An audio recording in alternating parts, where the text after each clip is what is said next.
Nosso estudo de hoje está no livro de Atos dos Apóstolos, capítulo 4, versículo 31.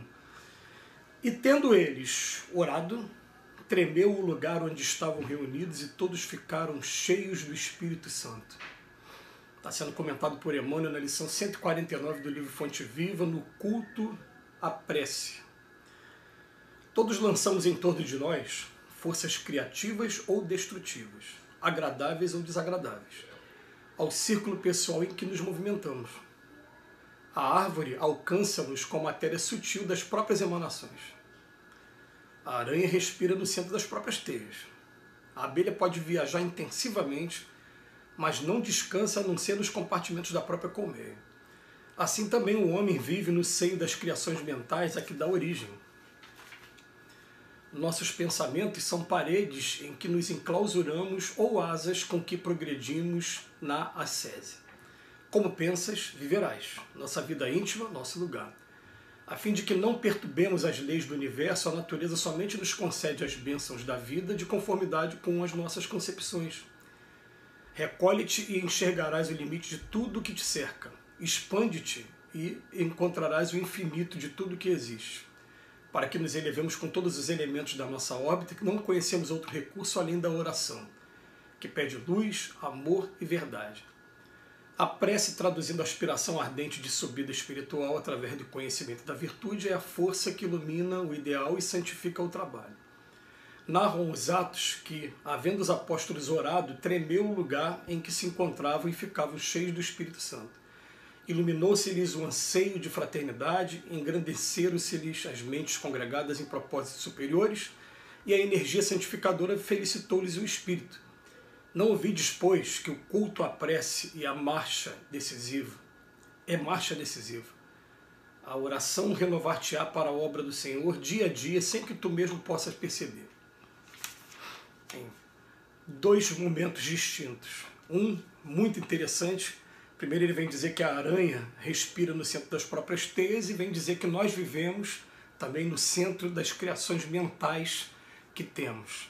E é interessante que uma vez eu conversando com um grande amigo meu, ele falando que essa era digital, essa comunicabilidade toda que a gente tem hoje através das redes sociais, desses aplicativos, ela permitiu com que a gente conhecesse melhor as pessoas. Porque às vezes se encontrava pessoas que você via num local de trabalho, num lugar de lazer, por exemplo, e você conversava com aquela pessoa e não imaginava que aquela pessoa, né, pudesse ter essas aspirações. De repente, com as postagens que ele costuma fazer, você começa a ver quais são os centros de atenção dela. E você vê, às vezes, pessoas que decepcionam, né, porque são sempre postagens pesadas, postagens com material de discriminação, com racismo, com homofobia, ou então um machismo muito grande, e você fica, poxa, como é que pode, né? A pessoa é um mundo que ela vive. A gente está escravizado ao mundo que a gente cria através da mente, e isso eu convido, né?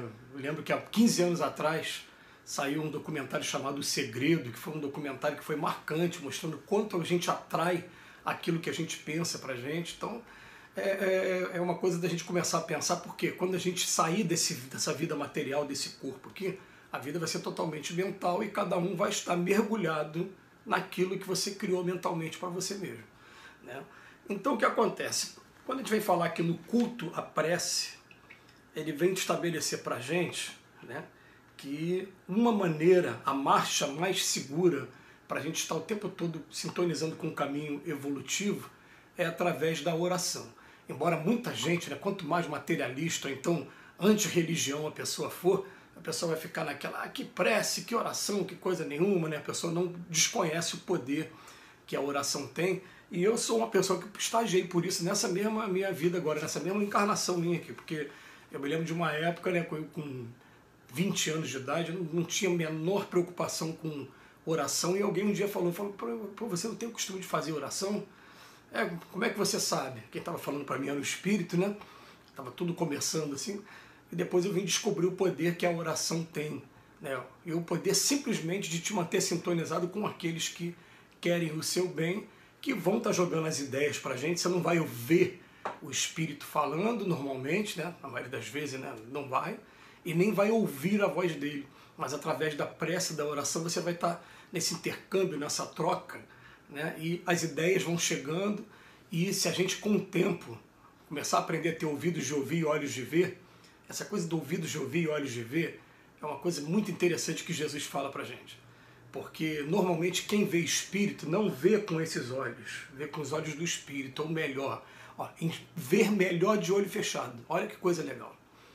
E quem tem essa experiência vai estar aí concordando comigo. Você está olhando aqui, ó, o olho aberto, não é esse olho aqui, ó. Aí eu fecho os olhos, tu está vendo o camarada aqui do teu lado, né? E às vezes até com particularidades que só quem tem essa faculdade sabe dizer melhor, né? Quando a gente começa a ter olhos de ouvir, olhos de ver e ouvidos de ouvir, a gente vai ver o seguinte, ó. Recolhe-te e enxergarás o limite de tudo que te cerca. Expande-te e encontrarás o infinito de tudo que existe. E eu tenho certeza absoluta de que todo mundo que nasceu aqui nasceu para felicidade, nasceu para expansão e não para ficar somente no recolhimento. Então, qual é a maneira da gente expandir, a melhor maneira da gente expandir? É ter um momento de oração, mas a oração, conforme diz Leon Denis, não pode ser uma coisa feita de qualquer maneira. Você tem que ter um momento para você. Você tem que ter um momento, mesmo que você não tenha tempo por conta da correria da vida, não tem a ver com esse momento, estou falando, é um momento íntimo seu com o Pai. Aí nesse momento, às vezes você está na correria da vida. Você teve que acordar cedo, está tomando banho rápido, se arrumando para ir para o trabalho, e nessa ida para o trabalho ou volta, dentro do trem, dentro do carro, dentro do ônibus, onde for, você tem um momento em que você, o mundo pode estar uma agitação aqui dentro, mas aqui dentro da gente, ó, a gente desliga, respira fundo. Tem gente que consegue já fazer isso até de olho aberto mesmo, né? A gente, a maioria das vezes, precisa do olho fechado. Fecha os olhos naquele momento e... Muito obrigado, Senhor, por mais um dia de vida. Eu peço que me ajude nesse dia de trabalho, né? Que possa estar iluminando a minha mente com ideias que possam estar ajudando o meu trabalho aí para frente, que eu possa estar superando a minha dificuldade familiar, que eu possa estar aprendendo cada vez mais a colocar minha energia e a minha disposição, a minha boa vontade também no trabalho, não só o trabalho profissional, mas também o meu trabalho religioso. E começa a fazer isso, num primeiro momento, a prece vai parecer ser um monólogo, eu repito isso sempre.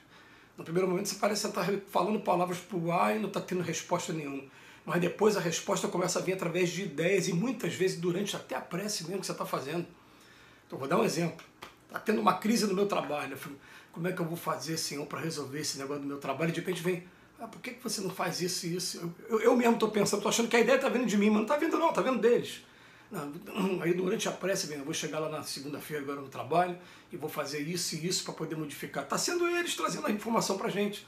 Só que a maioria das pessoas, principalmente aqueles que são materialistas, né, que são ateus ou que são antirreligiões porque se decepcionaram com alguém, quiseram idolatrar padre, pastor, dirigente de casa espírita, quando a gente afirma aqui que não tem perfeição no mundo, né? Você não tem que idolatrar ninguém, mas quiseram idolatrar, se decepcionaram e acabaram tomando esse caminho de não querer acreditar em nada, né? E a gente vai respeitar, tudo bem, mas não vai conseguir ter essa experiência da oração que ele fala aqui pra gente. Ele fala, ó, não ouvides, pois que o culto à prece é a marcha decisiva. A oração renovar-te-á para a obra do Senhor dia a dia, sem que tu mesmo possa perceber.